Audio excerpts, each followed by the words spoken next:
अस्सलाम वालेकुम बच्चों, कैसे हो आप लोग? ठीक हो स्टूडेंट? आज मैं आप लोग के साथ शेयर करने लगा हूँ हमारी फर्स्ट ईयर की केमिस्ट्री है। चैप्टर नंबर है 4, लिक्विड एंड सॉलिड। और हमारा फर्स्ट लेक्चर है difference between intermolecular forces and intramolecular forces. तो सबसे पहले मैं आपको डिफाइन करके देता हूँ कि इंटरमॉलिक्यूलर फोर्सेस हम किसे कहते हैं। बच्चों याद रखिएगा, ये जो वर्ड इंटर है, इंटर का मतलब होता है बिटवीन। मींस याद रख लो, दो मॉलिक्यूल्स के दरमियान जो फोर्स ऑफ अट्रैक्शन होती है उसे हम क्या बोलते हैं? Inter molecular force.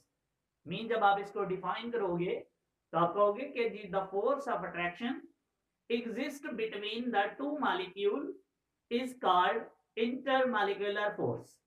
जैसे कि ये देखो बच्चों, हमारे पास ये है दो मॉलिक्यूल बच्चों, ये है एक HCl बच्चों, ये है दूसरा HCl। आप लोग जानते हो कि जो क्लोरीन है वो मोर इलेक्ट्रोनेगेटिव है, जिसकी वजह से वो इस शेयर्ड पेयर ऑफ इलेक्ट्रॉन को जो दोनों ने शेयर करके कोवलेंट बॉन्ड बनाया हुआ है, क्लोरीन उस शेयर्ड पेयर को अपनी तरफ अट्रैक्ट करता है, जिसकी वजह से क्लोरीन के ऊपर एक चार्ज आता है जिसे हम बोलते हैं पार्शियल नेगेटिव चार्ज। याद रखो, पार्शियल नेगेटिव का मतलब ये होता है कि एक एटम ने इलेक्ट्रॉन थोड़े से अपनी तरफ अटैक किए हैं, मुकम्मल तौर पे किसी से इलेक्ट्रॉन नहीं लिया। अगर किसी से मुकम्मल तौर पे इलेक्ट्रॉन ले तो उसके ऊपर पूरा पार्शियल नेगेटिव चार्ज आता है, पार्शियल लगाने की जरूरत नहीं होती। सेम याद रखो, जब किसी एटम से इलेक्ट्रॉन मुकम्मल तौर पे चला जाए तब उसके ऊपर कौन सा चार्ज आता है? पॉजिटिव। लेकिन अगर थोड़ा सा उससे दूर हो जाए तब उसके ऊपर क्या आता है? Partial positive. तो क्लोरीन की इलेक्ट्रोनेगेटिविटी ज्यादा थी, जिसकी वजह से उसने शेयर्ड पेयर को अपनी तरफ अट्रैक्ट किया थोड़ा सा, तो उस क्लोरीन पे क्या चार्ज आएगा? Partial negative. और साथ वाले हाइड्रोजन पे क्या आएगा? Partial positive. सेम यहां पे भी यही सिचुएशन है बच्चों। ये देखें अब हुआ क्या है कि इस मॉलिक्यूल का पार्शियल पॉजिटिव एंड और इस मॉलिक्यूल के पार्शियल नेगेटिव एंड के दरमियान एक फोर्स ऑफ अट्रैक्शन पैदा होती है। इस फोर्स ऑफ अट्रैक्शन को बच्चों हम क्या बोलते हैं? Intermolecular force. Mean the force of attraction exist between the two molecule is called intermolecular force. Same यही पॉइंट हम इंट्रा में भी देखते हैं बच्चों। याद रखना, ये जो वर्ड इंट्रा है, इंट्रा का मतलब होता है विद इन। विद इन बच्चों याद रखो, मॉलिक्यूल के अंदर मौजूद जो फोर्स है उसे क्या बोलते हैं हम? Intra molecular force. Mean the force of attraction exist with in the molecule. एक मॉलिक्यूल के अंदर मौजूद जो फोर्स ऑफ अट्रैक्शन है उसे हम क्या बोलते हैं? Intra molecular force. लाइक ये देखो, ये है मेरे पास एक मॉलिक्यूल HCl।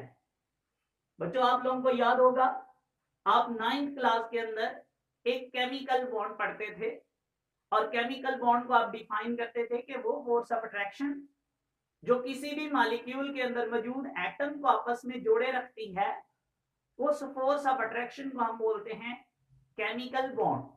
और आज हम इस क्लास में उसे किस नाम से पुकार रहे हैं? Intramolecular force. मींस बेसिकली वो जो केमिकल बॉन्ड है वो क्या कहलाता है? Intramolecular force.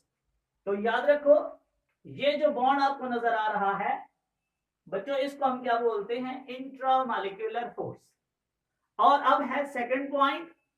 मीन पहला आपने बेटो क्या करना है? डिफाइन करनी है। नंबर 2 आपने एग्जांपल लिखनी है दोनों की। नंबर 3 पॉइंट बच्चों याद रख लो, ये जो फोर्सेस हैं इंटरमॉलिक्यूलर फोर्स, इनको सबसे पहले आइडेंटिफाई किया वॉन्डरवॉल ने, डिस्कवर किया वॉन्डरवॉल ने, और यूं उसने इनका नाम रखा वॉन्डरवॉल फोर्सेस। तो याद रखो, ये जो इंटरमॉलिक्यूलर फोर्सेस हैं, these forces are also called van der Waals forces.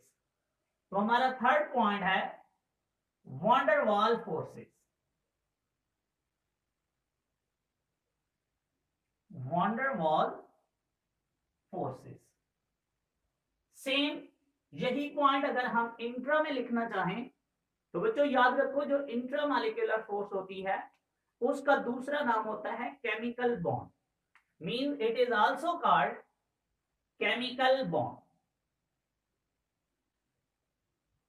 जी, इसके बाद है बच्चों हमारे पास नेक्स्ट पॉइंट, याद रखो सब्सटेंस की जो फिजिकल प्रॉपर्टीज होती हैं, जो उसके melting points, boiling points, even के उसकी जो फिजिकल स्टेट्स होती हैं, सॉलिड लिक्विड गैसेस, ये सारी की सारी सब्सटेंस की जो फिजिकल स्टेट्स हैं या फिजिकल प्रॉपर्टीज हैं बच्चों, ये डिपेंड करती हैं इंटरमॉलिक्यूलर फोर्सेस पे। तो हम लिखते हैं कि the physical properties of substance depends on the intermolecular force. Physical properties of substance depends on the intermolecular force। Same इसके अपोजिट अगर हम बात करें तो याद रखो कोई फिजिकल प्रॉपर्टीज जो है वो इस इंट्रामॉलिक्यूलर फोर्स पे डिपेंड नहीं करती, बल्कि जो नेचर ऑफ सब्सटेंस होती है कि आया ये कितना रिएक्टिव है, किससे कितना रिएक्ट करेगा, ये जो नेचर ऑफ सब्सटेंस होती है ये डिपेंड करती है इस इंट्रामॉलिक्यूलर फोर्स पे। तो जिसमें सब्सटेंस की नेचर डिपेंड करती है इस पे, और यहां सब्सटेंस की फिजिकल प्रॉपर्टीज डिपेंड करती हैं इंटरमॉलिक्यूलर फोर्स पे। इसके बाद बच्चों हमारा नेक्स्ट पॉइंट है, याद रखिएगा ये जो इंटरमॉलिक्यूलर फोर्स है ये जस्ट दो अपोजिट चार्जेस की वजह से, ये देखें दो अपोजिट चार्जेस की वजह से डेवलप हो रही है। यहां किसी किस्म का कोई इलेक्ट्रॉन शेयर नहीं हो रहा, यहां ना तो इस एटम ने ना इस एटम ने अपने वैलेंस शेल इलेक्ट्रॉन किसी किस्म के कोई नहीं शेयर किए, जस्ट एक अपोजिट चार्ज की वजह से इंट्रैक्शन डेवलप हुआ है जिसका नाम है इंटरमॉलिक्यूलर फोर्स। मींस आप कह सकते हो कि यहां नो शेयरिंग ऑफ इलेक्ट्रॉन्स या no valence shell electrons are involve. तो हम ये लिखेंगे next point, no valence shell electrons involve. But आप लोग जानते हो बच्चों कि ये बॉन्ड तब बनता है जब दो एटम अपने आखिरी शेल के अंदर मौजूद वैलेंस शेल इलेक्ट्रॉन्स को क्या करते हैं, शेयर करते हैं, तब ये बॉन्ड बनता है और तब ये इंट्रामॉलिक्यूलर फोर्स बनती हैं। तो हम लिखेंगे कि यहाँ पे जो है वो सारे का सारा काम वैलेंस शेल इलेक्ट्रॉन्स जो है वो क्या होते हैं, इन्वॉल्व। तो इसमें लिखेंगे कि valence shell electrons are involve. बच्चों याद रखिएगा एक और पॉइंट है हमारा कि जो इंटरमॉलिक्यूलर फोर्स होती है ये आमतौर पे हम इनको वीकर फोर्स मानते हैं, ये वीकेस्ट फोर्स होती हैं। तो intermolecular force are weaker force, या आप ऐसे भी कह सकते हो कि these forces are called very weak intermolecular force या very weak force of attraction, but as compared to intermolecular force बच्चों ये जो इंट्रामॉलिक्यूलर फोर्स होती है ये बहुत ज्यादा क्या होती है, स्ट्रॉन्ग। Last point, types. अगर हम बात करें कि इंटरमॉलिक्यूलर फोर्सेस में कौन कौन से टाइप्स की फोर्सेस मौजूद हैं, तो नंबर 1 है dipole dipole force, dipole dipole force. इसके अलावा आइन डाइपोल फोर्स, बच्चों इसके अलावा dipole induce dipole force,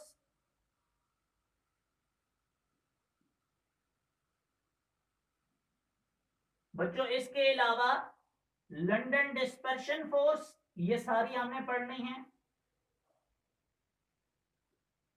London dispersion force और इसके अलावा हाइड्रोजन बॉन्डिंग। बच्चों ये सारी जो फोर्सेस हैं ये इंटरमॉलिक्यूलर फोर्सेस कहलाती हैं। ये दो मॉलिक्यूल्स के बीच में होती हैं, दो मॉलिक्यूल्स के बिटवीन एग्जिस्ट करती हैं।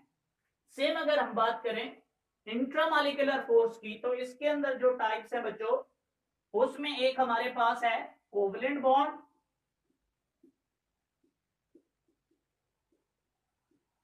इसके अलावा बच्चों है आयोनिक बॉन्ड, और हमारे पास है कोऑर्डिनेट कोवलेंट बॉन्ड।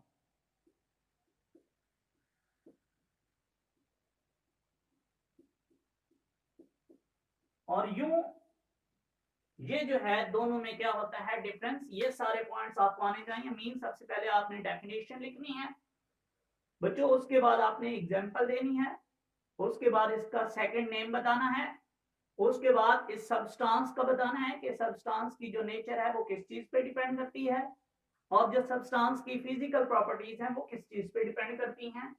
फिर बताना है कि इसमें वैलेंशियल इलेक्ट्रॉन्स इन्वॉल्व होते हैं और इधर वैलेंशियल इलेक्ट्रॉन्स इन्वॉल्व नहीं होते।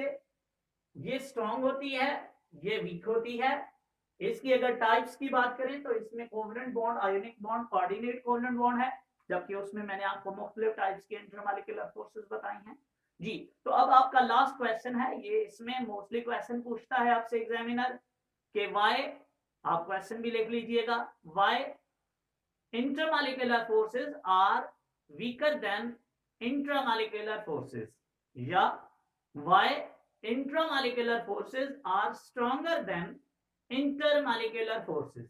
तो इसका जवाब से कितना है बच्चों, याद रखो कि जो इंटरमॉलिक्यूलर फोर्सेस होती हैं उसमें दो एटम अपने कोई इलेक्ट्रॉन शेयर नहीं करते, कोई वैलेंशियल इलेक्ट्रॉन्स इन्वॉल्व नहीं होते, जस्ट दो एटम के दरमियान अपोजिट चार्जेस की वजह से एक फोर्स डेवलप होती है जो कि एक वीक इंट्रैक्शन होता है, इसलिए ये वाली जो फोर्स है ये क्या मानी जाती है, वीक।